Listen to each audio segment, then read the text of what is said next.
उपनिषद ज्ञान भाग 21 सीजन 2 केनोपनिषद चल रहा है। केन उपनिषद किस से होता है, केन कौन करवाता है, इस अर्थ से तृतीय विभक्ति है वो। तो वो सवाल जवाब चल रहे हैं। तो किसके कारण, कौन करवाता है, ये सब कुछ, ये सवाल था। मतलब मैं जो देखता हूँ, सुनता हूँ आदि सब क्रियाएं किससे होती है, कौन है प्रेरक। एकदम सादा सिंपल लेंगे तो कौन है प्रेरक। तो बता रहे थे कि वाणी से प्रकट नहीं कर सकती, इससे वाणी प्रकट होती है। मतलब मैं बताऊंगा कि परब्रह्म ऐसा ऐसा है, लेकिन मैं बताऊंगा यह भ्रम है, वो वाणी को प्रकट करता है। इसलिए हमारे यहाँ अहंकार से होती है मुक्ति, अहंकार से मुक्ति हो जाती है। ये बहुत बार आया है। कौन करता है, कौन करवाता है, मैं नहीं बोल रहा हूँ, वो ही बुला रहा है। तो वाणी से प्रकट नहीं कर सकती, वाणी उससे वो प्रकट करता है। और इसी प्रकार उसे ब्रह्मजान, जो अब यहाँ पर जो लोग कर रहे हैं ना उपासना, तो किसकी उपासना चल रही है? किसी भगवान की चल रही है। वो भगवान की मूर्ति की पूजा चल रही है, वो परब्रह्म नहीं है, वो पाषाण है। उसमें बहुत अलग अलग सी बातें आएंगी, अभी आज नहीं करेंगे, बाद में करेंगे। तो जो मन से नहीं मनन करता, मतलब मैं अभी भगवान का मनन कर रहा हूं, नहीं, भगवान मतलब परब्रह्म का। मैंने लास्ट टाइम बता दिया था, देव और परब्रह्म में, इसमें देवता और परब्रह्म, इसमें हमारे यहाँ फर्क आता है। केनोपनिषद में आगे वो ज़्यादा बताया है। तो मैं उसका मनन नहीं कर रहा हूँ, उसके द्वारा मनन चलता है, वो मुझसे मनन करवाता है, वही ब्रह्म है। जो चक्षु से नहीं देखता, मैं आंखों से देखता हूं, मुझे लगता है मैं उस भगवान को देखता हूं, ये भी लगता है, लेकिन वो नहीं है। वो भगवान द्वारा चक्षु देखती है, भगवान द्वारा चक्षु देखती है, वही ब्रह्म है। और उसी तरह आगे आगे भी है। इसलिए 2 4 5 श्लोक हो जाएंगे। अब इस बार हमने रखा है कि एक श्लोक, एक एपिसोड, ऐसा कुछ नहीं है। श्रोत्र से नहीं सुनता, वो परब्रह्म अपने कानों से नहीं सुनता है, कान उसके द्वारा सुनते हैं, वही ब्रह्म है। जो प्राण वायु से सांस नहीं लेता, वो परब्रह्म सांस नहीं लेता है, वो प्राण को प्राणित करता है, सांस को चलाता है, वही परब्रह्म है। और जो हम उपासना करते हैं उसकी नहीं। ये 8वें श्लोक तक सलग यही बताते गए हैं कि नहीं वो है जो हम कहते हैं, हम जो मारुति गणपति करते हैं, वो नहीं है। एक खंड खत्म हो गया, पहला खंड था वो, ये खत्म हो गया 8 श्लोकों के अंदर। क्योंकि यहाँ पर भगवान का जो स्वरूप है, परब्रह्म का जो स्वरूप है, उसका वर्णन कर दिया है ना। तो वो 8 में खत्म हो गया कि वो सब चीजें करता है, वो करवाता है, हम नहीं करते। वाणी उसे नहीं बोलती उसके बारे में, चक्षु उसे नहीं देख सकते, प्राण और सांस यदि है तो उसकी कारण ही है, जो प्राण वायु से सांस नहीं लेता, वो परब्रह्म है। उसको, वो तो उसका कोई इंद्रिया है ही नहीं, वो निर्गुण निराकार है, देखा है हमने। निरिंद्रिय भी है, उसका कोई इंद्रिय नहीं है।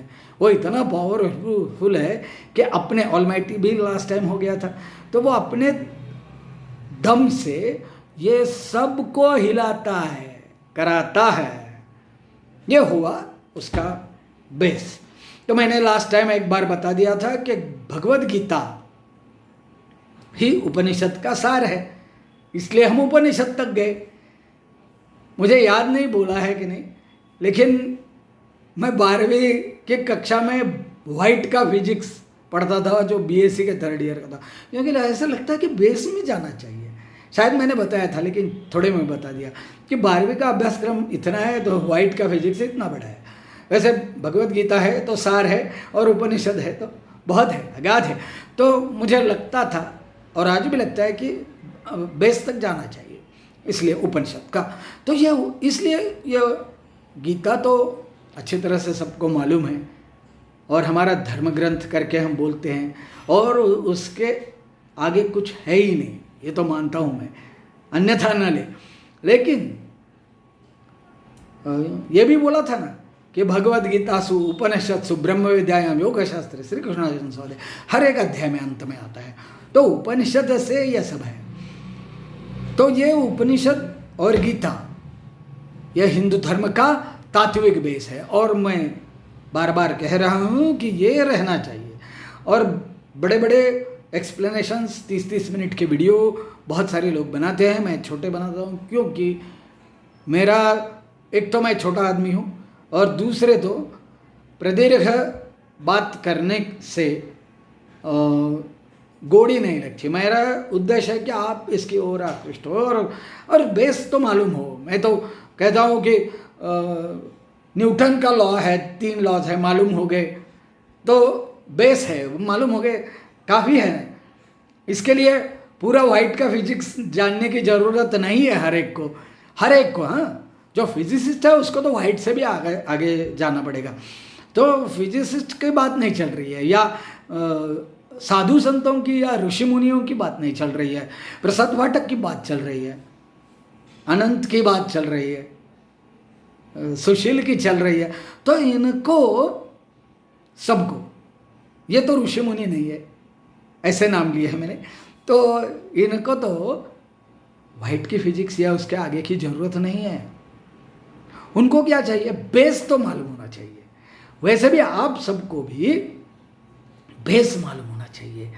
और यदि आप 30 मिनट के बड़े बड़े उपनिषद के वीडियोस नहीं देखोगे तो भी मैंने जो बोला है उससे ज़रूर पता चलने वाला है। और भी एक्सप्लेनेशन चाहिए तो फ़ोन करिए, आ जाइए कभी चाय पे, होगी बात। मैं तो मुखोद्गत नहीं रखता हूँ। वाग्भट और गीता के बाद मैंने कोई मुखोद्गत चीज़ नहीं की है। वाग्भट हमारा आयुर्वेद का है, और गीता तो सब करते हैं, 12वां 15वां तो छोटे उम्र में भी कर लेते हैं। तो ये आप जान जाओ, ये बेस हर एक को मालूम होना चाहिए, हर एक को। फिजिक्स का ये लॉ हर एक को मालूम होना चाहिए कि यदि ऊपर से कुछ गिर रहा है तो माथे पे आएगा ही आएगा, वो आकाश में घूमता नहीं रहेगा। तो मेरा माथा सही रहना चाहिए, इसलिए मैं भाग जाऊं। तो ये बेसिक रूल सबको मालूम होना चाहिए। वैसे ही ये सब जो परब्रह्म के बेसिक ज्ञान है मैं बता रहा हूं, कोई ना छोड़े, विशेषता युवकों को दे दे।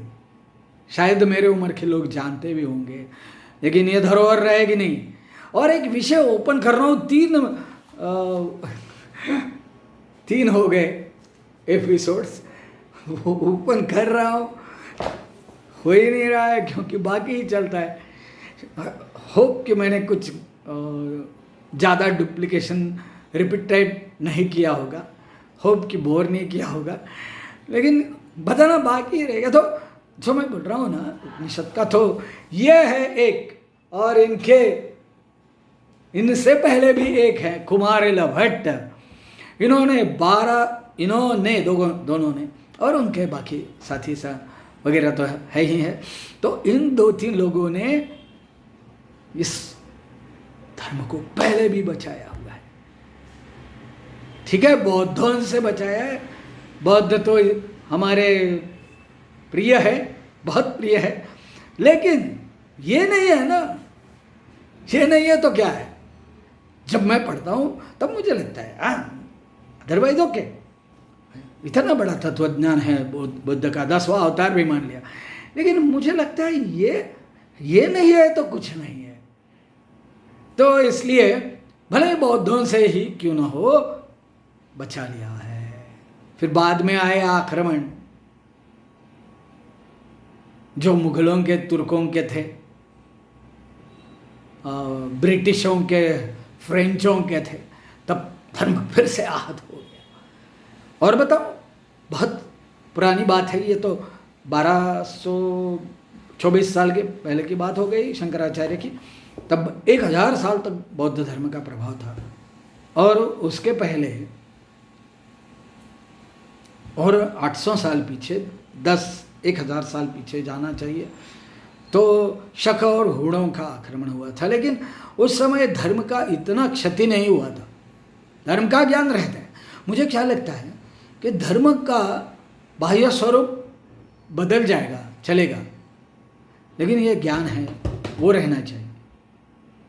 और धर्म में, हमारे इसी धर्म में जो भी कोई गलतियां हो गई उसको सुधारना भी होगा। जैसे कि मनुस्मृति को आदरणीय मानते हैं, लेकिन उसमें गलतियां हैं और वो धर्म का ही भाग है, तो वो चेंज होना चाहिए। That has to be change, ये है मेरा मानना।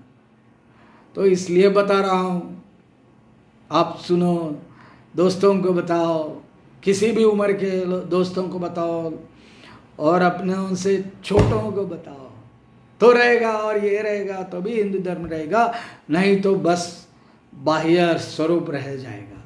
अंतर्भाग सबसे इम्पोर्टेंट होता है। मेरा घर है, बाहर से अच्छा दिख रहा है, अच्छा रहता है, बहुत चकाचक रखा है, नया नया रंग दिया है, लेकिन इसके अंदर कुछ है ही नहीं।